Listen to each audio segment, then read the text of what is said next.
and a 1. Welcome, Facebook friends. I'm Marc David, founder of the Institute for the Psychology of Eating, and I'm here today with Paula Ceneviva. Welcome, Anna. Hi, Marc. Thanks for having me. I'm so glad we're in this conversation, and for those of you tuning in, this conversation, I'm going to be talking to Anna about her life as an eating psychology and mind-body nutrition coach. She's a graduate of our professional training here at the Institute for the Psychology of Eating. So, Anna, let's just jump in. You graduated the training literally just now. Yes, exactly. I was on the fall class, the last fall class. So, tell me first how the training was for you, and then I'm going to ask you what you're up to these days. But give me some ideas, give us some details about sort of what it meant for you, what stood out for you. Mm-hmm.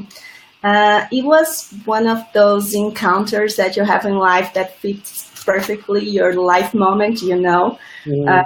When I came across this training, I have a past of struggling with my own weight. And I was also looking for a new career since my husband always moved from country to country due to his work. So it was my chance to pursue a new path in life. And when one of my coach friends introduced me to the IPE certification program, and I was so excited because it fitted my life moment perfectly. I not only founded a new path professionally speaking, but I also lost a bunch of pounds in the way. Good for you. How many? 60. Yeehaw! Did you Yes. expect that to happen? Yeah, it happens, I would say, in the course of a year. Mm-hmm. Yeah, it was amazing. Yeah. Was that easy? Was it natural for you? It was the easiest that has ever been since I started struggling with weight. I'm the kind of person that has tried everything that you could imagine to lose the weight that I have. Yeah. So you can think about prescription drugs, healthy spas, acupuncture, every single diet. So I tried everything. I always lost the weight, but I always gained it back. Mm-hmm. So this time was different because it came out naturally. I just dropped the pounds and I wasn't like in any kind of restrictive diet. I was just living my life in a better and more fulfilling and present way. And I decided to let go everything that was draining my energy and all the self-imposed stress. And I think those were the two most powerful concepts that changed my life since I took this training. Well, congratulations. You know, it's so great, I think, when we're able to do something, at least in the professional realm, and, you know, not only did you increase your skills as a professional, but it impacted you personally. Mm-hmm. In so many ways, I think that qualifies us to do this kind of work. Not that you lost the weight per se, but that you went through the journey yourself and made it work for you. So, where are you from originally? I'm from Brazil, mm-hmm. but I've been living in Mexico City for a year now. Mm-hmm. So now that you've graduated, tell me about your professional life. Like, where are you at? Because you're fresh out of the training. So what's happening for you on that level? Yeah, I started seeing clients, I think, for 2 months now. And I already have 6 clients. Mm-hmm. Congrats. Yeah, thank you. I'm very excited. And they came mostly from my own network. They are high executives in multinational companies, directors. Even my fitness coach became my client. So yeah, they can become more from my network now, and I feel better this way because I can learn from them. I know they are going to give me honest feedback about my performance and what I'm providing. So I'm taking the steps slow and steady so I can become a better coach day by day. Mm-hmm. So now that you're seeing clients, tell me about your confidence levels so far, because, I know for a lot of people, I know this way for me, when I first started seeing people, I was a little nervous because I want to make sure it works and I want to make sure I'm helping people and I'm giving them value. So how's it going in that way? In that way, I would say this is the one of the biggest challenges of every coach, because you want your clients to succeed and to get to their goals. But at the same time, you have to respect their path and their journey. And what you would do if you were in their shoes is not necessarily what is the best for them. So you have to listen very carefully and be present at the moment when you are with them in the session, so you can really understand what they're going through and what is the best recommendation for them at that moment in their lives. Well put. So when you're with a client, do you feel confident? Do you feel nervous? There is always some level of nervousness, I would say, because you want this to work. Yeah. So, and if you really care about that person that is on the other side, you put 100% of yourself in that conversation, in that moment, in the solutions that you are going to provide to them, in the perspectives that you're going to share with them. So, of course, there is a level of nervousness, but I think it's the kind of thing that gives you the energy to keep going and to engage yourself in every single minute of that session. Mm-hmm. So the clients that you're seeing now, how are you seeing them? Phone, Skype, live, in person? I would say half Skype and half in person. Mm-hmm. And how do you like that? Because it's very different, and for people who've never done this before, it's hard to imagine what each of those are and just one's level of comfort with it. So what do you care about that? Sometimes I feel that people over Skype feel more, comfortable during the sessions. And it's hard to explain why. I think there is a level of separation that this virtual platform gives you. So the person on the other side gets, okay, I'm in my space, I'm in the comfort of my home, so I'll share as much as I feel comfortable sharing. While when they are in your office or in your practice, sometimes it takes a little time for them to feel comfortable and then start sharing more personal things. That's what I feel. Mm-hmm. And how about your level of comfort, whether it's Skype or in person? It's hard to say. It's more convenient for me over Skype. Because I think I feel the same that the other person feel on the other side of this platform. I also feel more confident and comfortable in my own space. But sometimes, I have to be honest, sometimes I feel the lack of seeing the person as a whole and their body language. So sometimes you see from up here, and everything is fine, but they have their legs crossed and their arms crossed, so sometimes you miss that. Yeah. And these are very important signs, so you can get the whole picture of what's in that moment. Yeah, well put. I think both have their advantages and their disadvantages, and I find both work, and it depends on the person.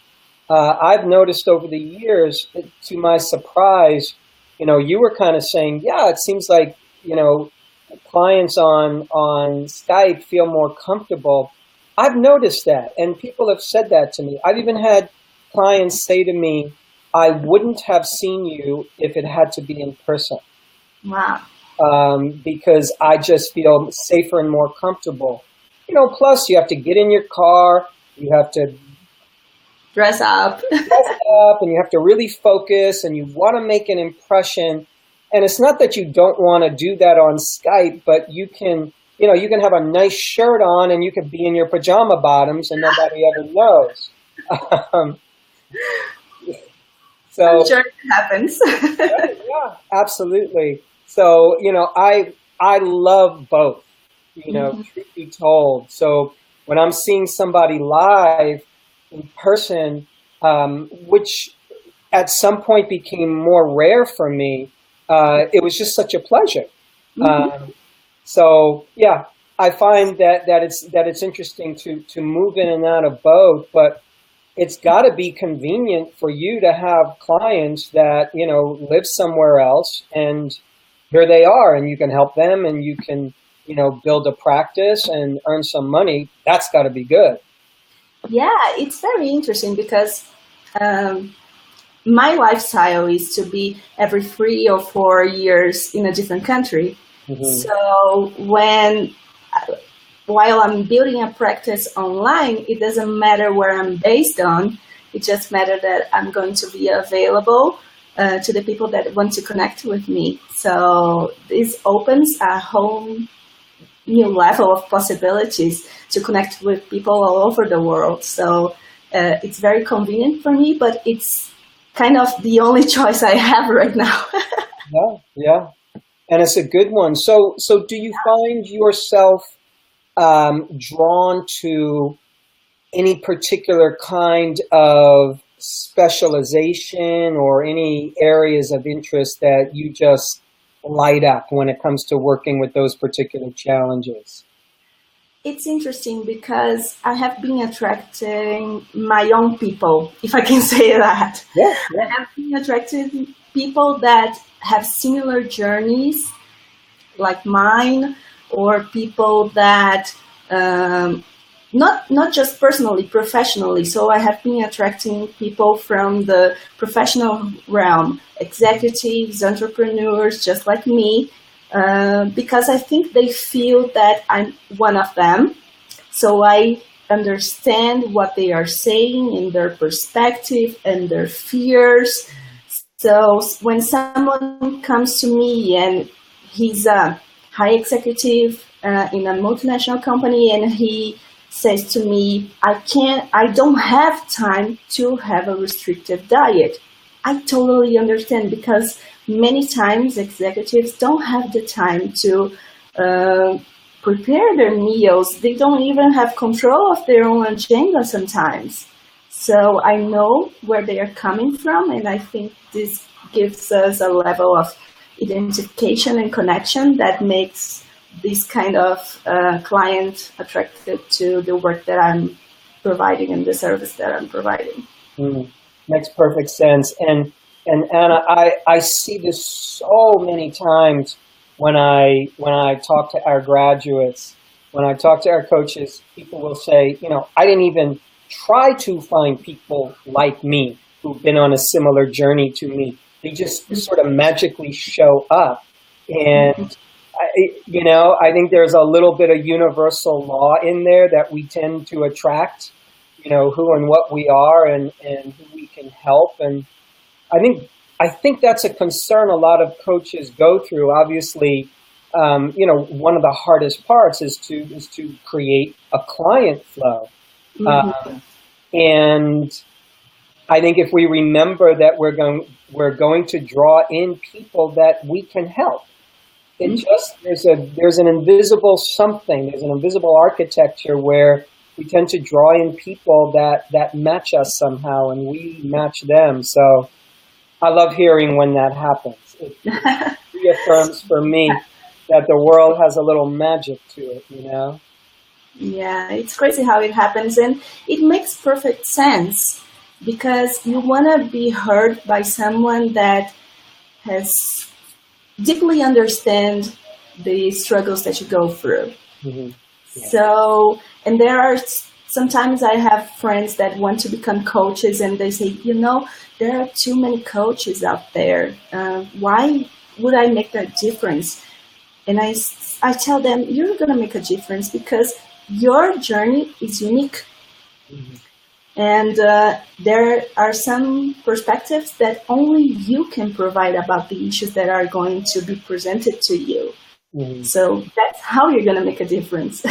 It's so true. There are people, there are clients out there who will fare way better with you than they will with me because you're the right match for them. And like you said, you have a similar journey. You can understand a similar way of languaging things.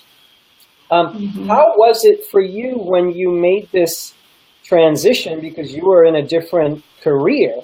You were in the corporate universe. How was it for you making that transition? And how about the people around you, friends or family or your husband, when you said, okay, I'm not going to do this old thing anymore. I'm going to do this new thing. What did that look like for you? Mm-hmm. It was scary and liberating at the same time. Mm-hmm. Because when I started this journey of finding a new career and I came across coaching, I won't lie, I had a lot of prejudice about it because I didn't know if it could be as serious as I wanted it to be. And when I came across your training, I was so impressed by the level of the deepness of how you treated all the issues and how profound the concepts are and how powerful they are. So it gave me the confidence to say, I'm an eating psychology coach and I know I can help people. Mm-hmm. It's so amazing when you have proper education and good quality education, how this process empowers you on this journey. So when I told my husband that I was going to become a coach, seriously, for him, it made perfect sense because we are so close and we share a lot of our struggles. He's my best friend. Mm. And when I told him that, he said, you know what? You were born for doing this. I can't imagine doing anything else than this. Yeah, it was so crazy. And he said, you know what? If you take into account that I was your first client, because we always shared experience professionally speaking, and we always gave each other advice. He said, I'm a very satisfied client. You gave me such great advice, and I wouldn't get where I got if it wasn't for you. So that also gave me such a level of confidence, a boost of confidence to keep pursuing this. And the fears that I had just fade out. Well, I'm so happy for you. Thank you.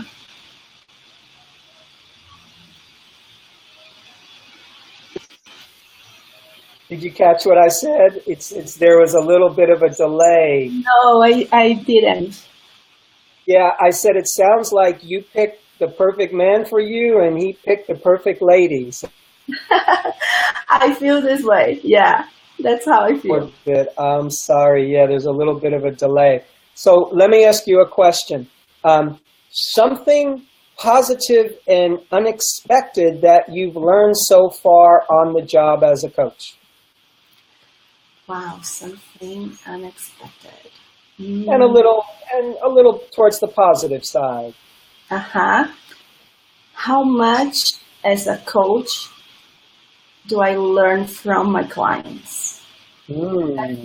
So surprising, because you put yourself in the position when you enter the room or you attend to a Skype session that you are the one who's going to teach. And that isn't necessarily what happens during a session. A session is such a magical moment.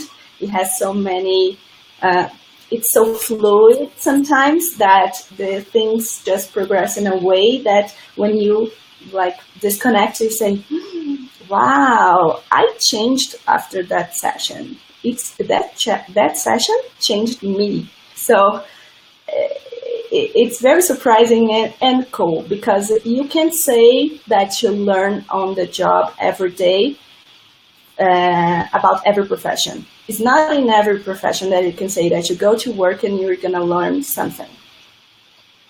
I'm so glad you said that, Anna, because I just find that to be so true. I believe that every client that I've ever seen, and I've seen so many of them over the years, I've learned from every single one of them. And it's nonstop. And in so many ways, that's what makes us better. So the foundation, it's to be a good coach. I think you need a great education. You need a great training. And then you have to be willing to really learn on the job. And if your eyes are open and your ears are open, you will learn so much from like every single client session. It's amazing. Profound. Yeah. What keeps you inspired in your professional practice right now? Like, what helps you keep going? Many things. I think, of course, my personal journey is one of what gave me that start. But seeing other people go through the same thing and find results is very fulfilling. And sometimes when you have a desk job, as I had before, you go to work and you put your effort, your heart, and so on that work. But many times the results come like years after. Yeah. And in this job, you can see results right away. You say something and the other person's face lights up and you know that you touched her life or his life. So even if they, I don't know, if they don't change their habits or if they don't lose the weight that they were supposed to lose, you know that they left that session different and changed from the way that they started the session. So this is very, very fulfilling and very rewarding about this job. So glad to hear that. By the way, for people just tuning in, thank you for being here. I'm speaking with Paula Ceneviva, and we're talking about her life as an eating psychology coach, and we're just kind of diving in and getting some good info and some good wisdom and some good stories. Any moment that stands out for you that you want to share about a client experience, something useful, something positive that just kind of pops into your mind? Yeah, I have a few moments, but one of my first clients that wasn't from my network and wasn't a friend of mine before, she came to me to lose weight. And when we started this journey together, it took us to a totally different place because she thought she had issues on her digestion and her diet and being accountable for her meals and her portions and everything. Her mindset was on the control side. We ended up mending her relationship with her young daughters because she had her meals with her daughters and it was a stressful moment for her because everything was unplanned and last minute and it was a chaotic moment in her life. She didn't enjoy her meals because she couldn't engage her daughters to be at that moment with her and enjoy her meals with her. So it was so surprising what a difference it made in her life and in her diet and in her lifestyle and in her weight just to rework this moment with her daughters and make it more pleasurable and make all of them more present in the moment. Her weight just started to come off after that. Wow. And the daughters they shifted and they were on board. Yeah, because I think they wanted a little more structure in that moment, and they wanted their mom present with them. Mm-hmm. There was a bonding moment. It became a bonding moment, and it wasn't before. So I think it made all the difference. a chaotic moment became a pleasurable moment. And, normally, I'm so glad you brought this up, because normally, when we talk about eating issues or we talk about weight, we focus on the nutrition. Well, eat this and don't eat that, and make sure you exercise, and make sure you exercise like this, and make sure you eat like that, and you don't eat this. And yes, that information is important, but there's so much of that information out there. And people have that. And so often, to me, what your story illustrates is that we have to be able to look deeper, and we have to be able to notice all the factors. And you were able to help her in her body and with her weight and her relationship with food by finding the right little pivot, no, not so little, the right pivot place, the right point that needed some awareness and attention. And it was her relationship with her own children. And by focusing on that, has all these repercussions. So, wow, congratulations on doing that. I love that story. I really do. Yeah, it's cool. And I think it illustrates a little bit of the power of the psychology of eating. This is exactly what psychology of eating is about. It's not just about the diet or exercising. It's about your whole lifestyle, your emotions, your feelings, your environment, everything. So I think this approach is so powerful. It should be shared with as many people as we can share. That's what I think, but I'm biased. We're biased, but I think it's biased. Sure. Yeah. So I'm just so proud of you and happy for you that you have had those moments and you've had enough insight and you've learned enough from your education at the Institute and everything you naturally bring to the table from your own life experience and your own previous education. I find in this kind of work that, yes, it's the training that you do, but it's how you integrate it into your own experience and your own personality and what you do, what you naturally do best. That's kind of like the secret sauce. So where do you see your professional life going? If you could sort of wave your magic wand and have your business and your profession be what you would like it to be moving into the future, what might that look like for you, Anna?